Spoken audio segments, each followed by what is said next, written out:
Wait, what? Leave you without covering topology? The bane of all of our existence? No, I wouldn't do that to you.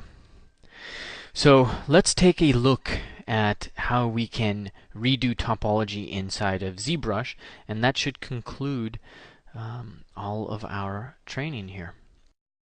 Let's import one of those models that we had earlier.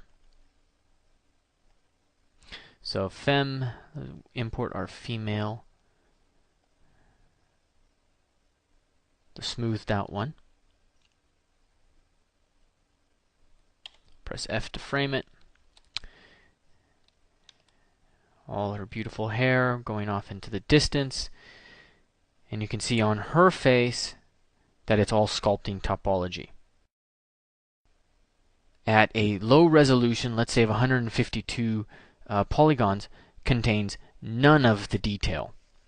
The detail of this model can only be seen when I start getting into 153,000. And that, for animation and for games, is way, way, way, way too much. So what we have to do is take this 153,000 polygons and we need to condense them into, hopefully, just 1,000 to 2,000 polygons.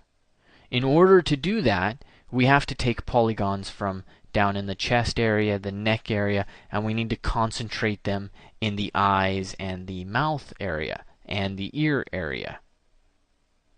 So right now, all the polygons are fairly evenly distributed, but in order to do things properly in the polygon economy, we're going to have to do we're going to have to unevenly distribute.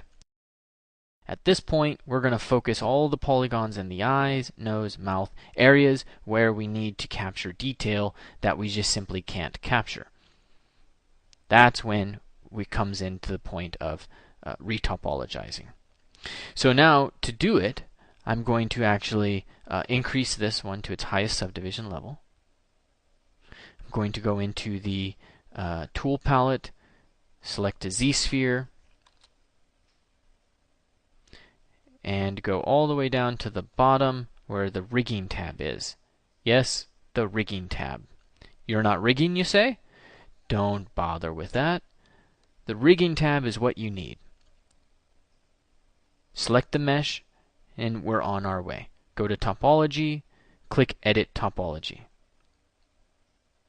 Now we're on our way to creating topology, but we have to do a couple of things. One, turn symmetry on.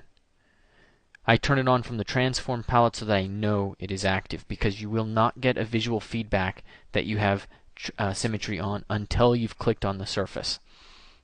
So just make sure that you do it from the transform palette and you know it's there.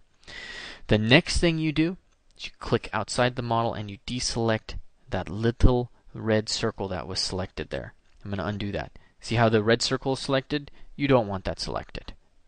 Yes, it's annoying, but it's one click.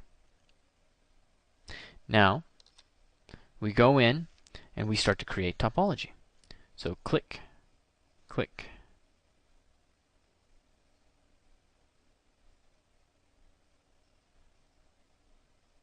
And that's the beginning. Now, let's go in, detail, get a little bit more going on in there. I deselected the vertice by clicking outside.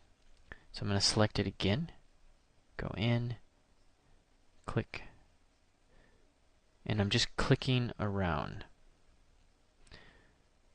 Notice that I'm following the geometry on the outside of the lid right now.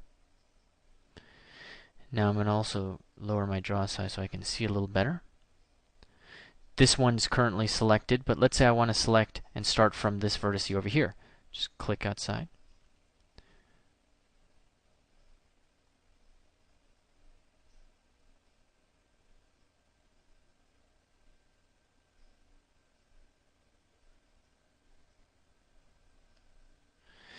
And let's press A and see what we get.